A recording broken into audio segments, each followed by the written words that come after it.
Avsha, en fait, c'est le diminutif d'Avshalom, qui veut dire Axel en hébreu.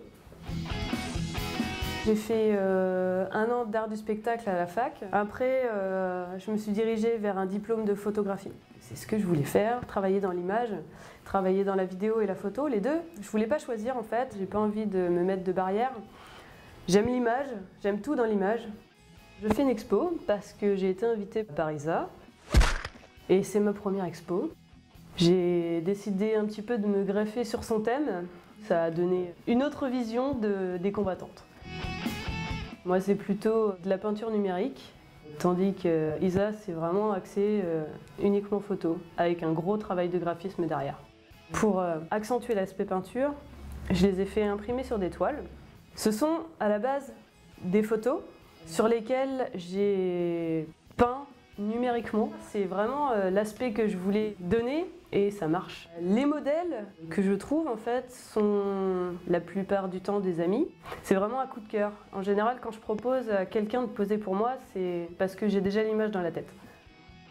La cigarette, c'est le fil conducteur en fait du thème des combattantes. Parce que Isa a ses photos, j'ai amené mes toiles et en fait je voulais quand même qu'il y ait un petit lien entre toutes. C'est aussi pour accentuer le côté indépendance de la femme, parce que là elle est vraiment mise en avant. J'ai jamais compté combien de temps je mettais pour faire une de ces toiles. Ça me prend plusieurs nuits. Mais je travaillais aussi le jour, hein, des fois à côté d'Isa quand elle retouchait ses photos. Je voyais d'ailleurs le travail d'Isa et je cachais le mien exprès.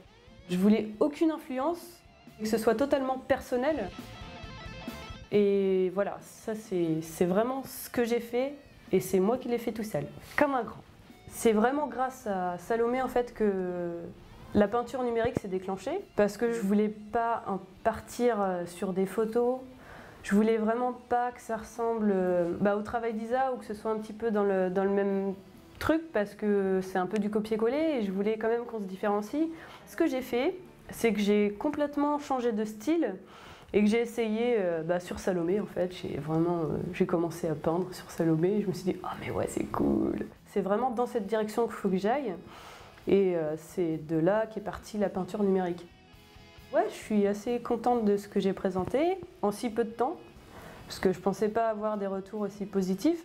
Je pense que je vais mettre cette série-là entre parenthèses, parce que j'ai d'autres thèmes en fait qui me tiennent davantage à cœur.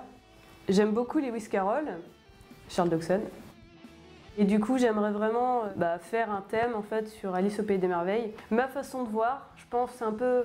Non, je pense carrément plus sombre que le vrai Charles Dodgson, enfin le vrai auteur qui a écrit, puisque à la base c'est quand même un conte pour enfants. Et donc moi je veux vraiment le rendre vraiment plus sombre et plus terrifiant. Est-ce que j'ai des projets, des rêves? Ce sera sûrement d'aller jusqu'au bout de mon thème qui me tient à cœur, donc Alice au Pays des Merveilles. Dans la vidéo, ce serait peut-être faire court-métrage, parce que j'ai écrit des petits scénarios et puis j'aimerais bien pouvoir les tourner. J'ai pas encore de site internet où on peut retrouver mon travail, par contre j'ai une page pro Facebook. Faut qu'il y ait moi sur Facebook. Ah ouais. Poc moi. Poc poc. C'est bon? Ouais. On arrête.